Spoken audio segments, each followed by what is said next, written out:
సత్యం ధర్మం SD news కి స్వాగతం. వివరాల్లోకి వెళ్తే ఈ నూతన సంవత్సరం సందర్భంగా మనకి జనరల్గా మనకున్న ప్రజలకి అలవాటు ఏంటంటే 30వ తేదీని కాస్త జాయ్ఫుల్గా ఉండడం అందరికీ అలవాటు. ముఖ్యంగా యూత్ హుషారుగా ఉంటారు, వాళ్ళు ఆ టైంలో పవర్ ఎంతూజియాస్టిక్ మూడ్లో ఉంటారు కాబట్టి ఏం చేస్తున్నారన్నది వాళ్ళకి తెలియకుండా ఉంటుంది. అందుచేత దానికి సంబంధించి మన ఎస్పీ గారి తాలూకా ఇన్స్ట్రక్షన్స్ మేరకు టెక్కలి సబ్ డివిజన్ పరిధిలో ముఖ్యంగా న్యూ ఇయర్ని సెలబ్రేట్ చేసుకునే వాళ్ళకి జస్ట్ కొన్ని సూచనలు ఇవ్వటం జరుగుతూ ఉంది.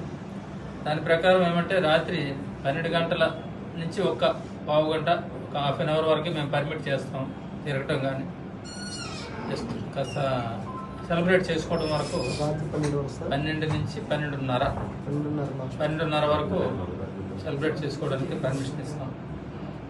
ఆ సమయంలో కూడా ఏంటంటే రోడ్ల మీద బాణసంచా అనేది కాల్చడానికి లేదు. అలాగే వీళ్ళు ఓవర్ స్పీడ్తో పోవటం, పెద్ద సైరెంట్స్ మోగించుకొని పోవటం, గుంపులుగా పోవటం అట్లాంటివన్నీ కూడా నిషేధం. అట్లాంటివి కార్యక్రమాలు చేయటం కుదరదు. అదేవిధంగా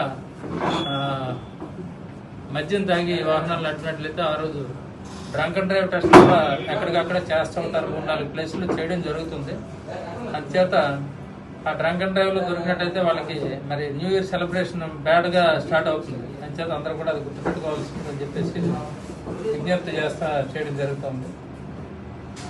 అలాగే రోడ్ల మీద కేకులు కోయడం కానీ, పెద్ద డీజేలు పెట్టి పెద్ద సౌండ్స్ పెట్టి పక్క వాళ్ళకి ఇబ్బంది కలిగించడం కానీ. ఇప్పుడు మనకేంటంటే ఒక సిస్టమ్ డీజే పెడితే పెద్ద సౌండ్ పెడతా ఉంటారు, అది పక్కన నుంచి వెళ్ళినాడు భూమి కూడా ఆ షేక్ అయ్యే విధంగా ఉంటుంది.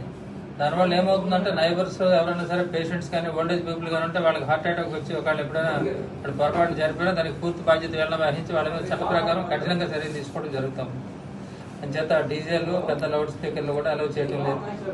అలాగే రోడ్ల మీద కొంతమంది ఏంటంటే స్క్రీన్స్ పెట్టి సెలబ్రేట్ చేస్తూ ఉంటారు. అది కూడా పోలీస్ వారి తరఫు నుంచి విజ్ఞప్తి చేస్తున్నాం, అట్లాంటివి ఏం పెట్టద్దని చెప్పేసి. అదేవిధంగా మోటార్ సైకిల్ మీద క్యాకులు వేసుకుంటూ తిరగడం, ఓపెన్ ప్లేస్లో డ్రింక్ చేయడం, ఇట్లాంటివి ఏమైనా చేసినట్లయితే మాత్రం చట్ట ప్రకారం కఠినంగా చర్యలు తీసుకుంటాం. అందులో మొహమాటం ఏం లేదు, చట్టాన్ని కఠినంగా అమలుపరుస్తాం. అంచేత ఇదంతా కూడా న్యూ ఇయర్ సెలబ్రేషన్స్లో మునిగితేలే ప్రజానీకం ఎవరైతే ఉన్నారో టెక్కలి సబ్ డివిజన్ పరిధికి సంబంధించి ఇలాంటి కార్యక్రమాలు చేయొద్దు. వాళ్ళు పీస్ఫుల్గా న్యూ ఇయర్ని సెలబ్రేట్ చేసుకోండి. ఆ సెలబ్రేట్ చేసుకునేటప్పుడు పక్కవాడికి ఇబ్బంది కలిగించకూడదు. ఎప్పుడు కూడా మనం ఆనందంలో మునిగి తేలాలన్నప్పుడు పక్కవాడిని కూడా ఆనందంగా ఉండేటట్టు చూడాలి. వాడికి ఇబ్బంది కలిగించామంటే మన ఆనందం గురించి కాదు, పక్కవాడి ఇబ్బంది గురించి ఫస్ట్ పోలీసులు మాట్లాడాల్సి వస్తుంది. అంచేత అందరూ కూడా ప్రజలందరూ కూడా ఇది దృష్టిలో పెట్టుకొని ఎవరికి ఇబ్బంది కలగకుండా పోలీసు వారిని మీ మీద మళ్ళీ కోర్టు సిస్టమ్స్ అది కఠినంగా చట్టం అమలుపరిచే అవకాశం మాకు ఇవ్వకుండా జాగ్రత్తగా ఉండమని చెప్పేసి విజ్ఞప్తి చేస్తున్నాం. అదేవిధంగా హెచ్చరిస్తున్నాం కూడా.